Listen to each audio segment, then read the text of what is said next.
আমাদের আজকের বিকেলটা একটু অন্যরকম ছিল। আজকে আমরা বিকেলবেলা রাতের রান্নাবাড়ি শেষ করে রুমে বসেছিলাম। যেহেতু বাইরে খুবই গরম, এই গরমের মধ্যে বাইরে যেতে চাচ্ছিলাম না, ফ্যানের নিচেই বসেছিলাম।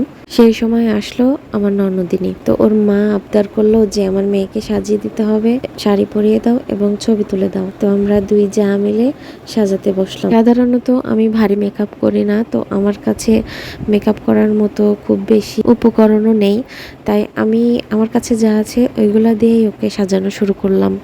আর যেহেতু ছোট মানুষ, ওদের ত্বকে তো ভারী কোনো জিনিস দেওয়া যাবে না, বা খুব কেমিক্যালের খুব বেশি কোনো জিনিস দেওয়া যাবে না, তাই ওকে হালকার মধ্যে আমি একটু সাজিয়ে দিলাম। এদিকে সাজানো দেখে আমার ছেলে তো ভেবেছে কি না কি হচ্ছে এখানে, ও বারবার শুধু আমাদের দুজনের মাঝখানে আসছিল। যাই হোক, আমার ননদিনী ছোট মানুষ হলেও খুবই শৌখিন আর খুব মিষ্টি চেহারা।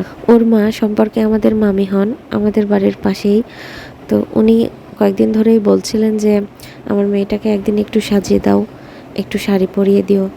তো আজকে হঠাৎ করে চলে এসেছে। তো আমি ওকে সিম্পলের মধ্যে দু একটা জিনিস দিয়ে সাজিয়ে দিলাম, মানে শ্যাডো, আইলাইন আর লিপস্টিক, আর হচ্ছে গালের এখানে একটু লাল লাল করে দিলাম, যাতে এমনিতেও দেখতে কিউট। তো সাজানো, শাড়ি পরানো হয়ে গেলে বললাম যে চলো আমরা বারান্দার ওখানে গিয়ে, মানে আমাদের বাইরের রুম, সেই রুমের সাথে যে বারান্দাটা, ওখানে একটু আলো বেশি। ওখানে যাওয়ার পর দেখলাম যে আসলে ওখানকার ভিউটা ভালো আসছে না, মানে ছবিগুলো খুব একটা ভালো আসছিল না, একটু অন্ধকার অন্ধকার লাগছিল।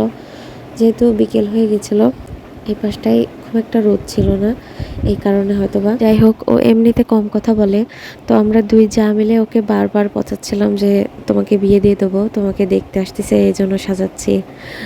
তো লজ্জায় লাল হয়ে যাচ্ছিল। এবার আমরা বললাম যে চলো আমরা বাইরে গিয়ে ছবি উঠি, বাইরে মানে বেশি আলোতে গিয়ে ছবিগুলো উঠলে হয়তো ভালো আসবে। আর ওর মা ভাবছিল যে কিছু ছবি তুলে, সুন্দর করে ছবি তুলে সে ছবিগুলো বের করে বাঁধাই করে রাখবে আর কি। তো এই উদ্দেশ্যে বললাম যে চলো আমরা এখন বাইরে গিয়ে কিছু ছবি তুলি। তো আমরা এই পাশে বাইরের দিকে এসে ওখানে যে আমাদের বসার সিঁড়ি আছে, ওই সিঁড়ির ওখানে গিয়ে বললাম যে বসো, আমি তোমাকে ছবি তুলে দিই। তো খুবই লক্ষ্মী একটা বাচ্চা, আমি যেভাবে যেভাবে বলতেছিলাম ও সেইভাবেই করতেছিল, মানে পোজগুলো সুন্দর করে দিচ্ছিল। তো আমি কিছু ছবি অ্যাড করে দিলাম, দেখেন, মানে আমার কাছে খুবই ভালো লেগেছে। এই ছবিগুলো কিন্তু একদমই ফিল্টার করা না, কোনো রকম এডিট কিচ্ছু করা না, তারপরেও ছবিগুলো আমার কাছে খুবই ভালো লেগেছে, একদম ন্যাচারাল। আর মোবাইলে মানে ছবিতে যেরকম দেখাচ্ছে তার থেকে বাস্তবে অনেক বেশি সুন্দর লাগছিল, অনেক বেশি কিউট লাগছিল। তো আমার ননদিনীকে কেমন লাগলো সবাই কমেন্টে অবশ্যই জানাবেন, আর বেশি বেশি লাইক, কমেন্ট, শেয়ার এবং সাবস্ক্রাইব করে আমাদের পাশে থাকবেন। আজকের ভিডিও এই পর্যন্তই। আল্লাহ হাফেজ, সবাই ভালো থাকবেন।